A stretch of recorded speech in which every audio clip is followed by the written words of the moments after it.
The city is already awake.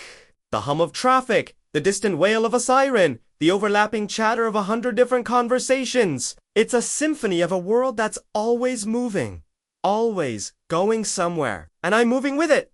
Just another body in the flow. I'm not invisible, I have a presence. I take up space, but I'm unnoticed, like a comma in a long sentence. Essential, but overlooked. I stop at a crosswalk, waiting for the little green man to give me permission to continue my journey. Someone bumps into my shoulder, a light jolt, and keeps walking without a word. I take a half step back, a reflex I've honed over years. A quick check on my phone reveals what I already knew.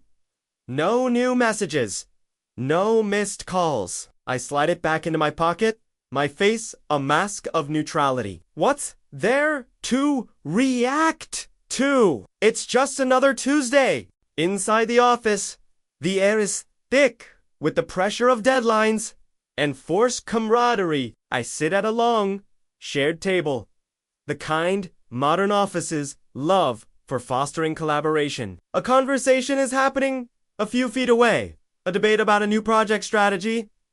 One of my colleagues lays out a plan. It's good, but there's a small flaw, a detail they've missed. I see it instantly. I open my mouth, just slightly, ready to offer the thought. But before a sound can escape, another colleague jumps in. Yeah, that makes sense. Let's go with that. The decision is made. The conversation moves on. A train leaving the station without me. I close my mouth and pick up my pen, writing down the forgotten detail on a sticky note that no one else will ever see. Later, I spot an empty chair next to a window, the one that gets the good afternoon light. I mentally claim it, planning to move over after my next call.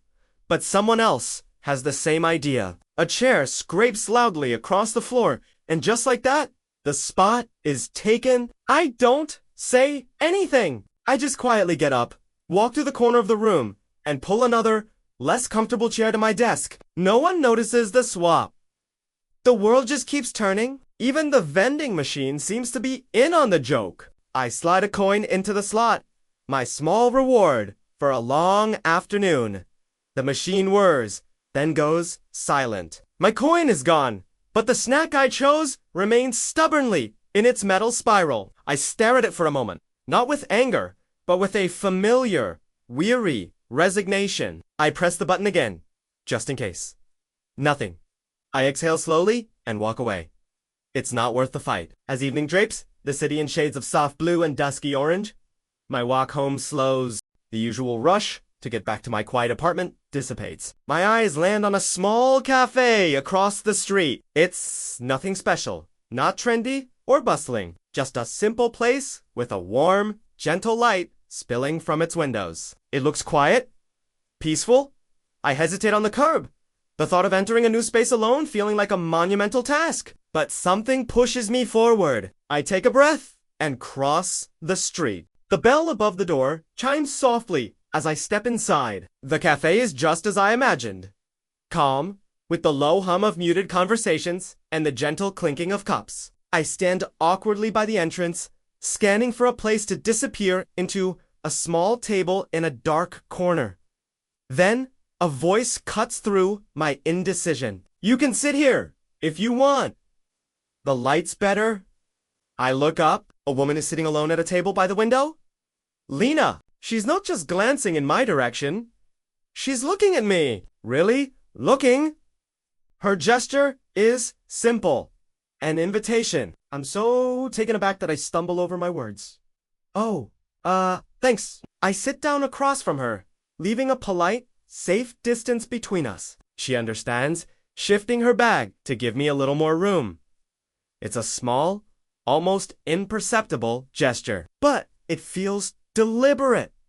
It feels kind. We sit in a comfortable silence for a moment. I order a tea, and when it arrives, I find myself stirring it absent-mindedly, watching the steam curl into the air. Long day, she asks. Her voice is soft, not demanding an answer. I manage a small nod. Yeah, nothing special.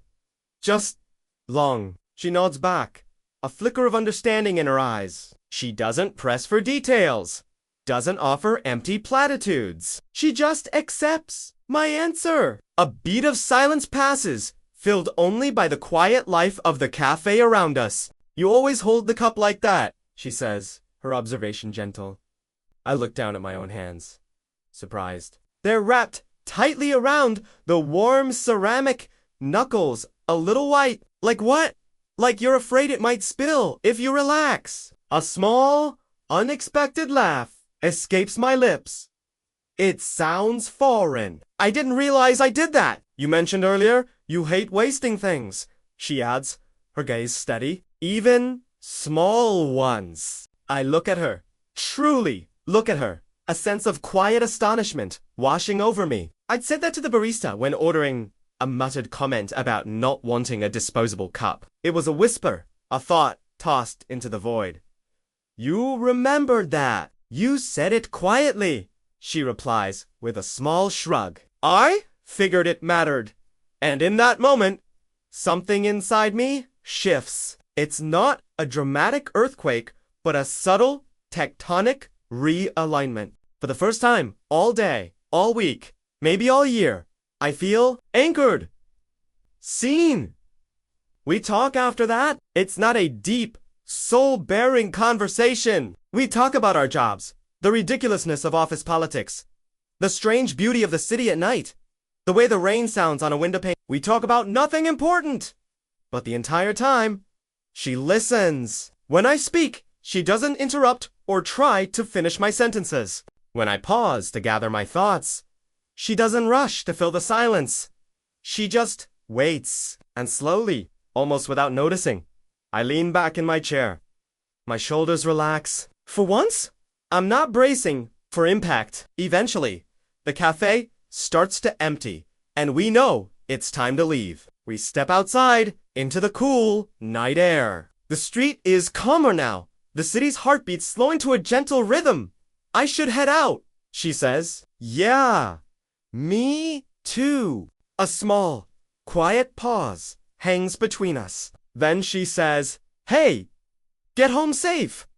It's such a simple, ordinary phrase. People say it all the time. But hearing it directed at me with such simple sincerity makes me freeze for a half second. You too, I manage to say. She offers a gentle smile, then turns and walks away, disappearing into the night.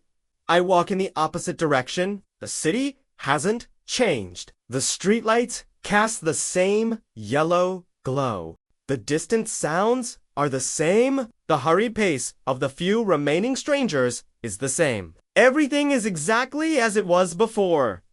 But as I walk, I notice my steps are steadier. My shoulders are a little further back. I reach a crosswalk and stop, waiting for the light to change. This time, when a passerby brushes past, I don't instinctively step back. I hold my ground. The world didn't suddenly get kinder. My life didn't magically transform.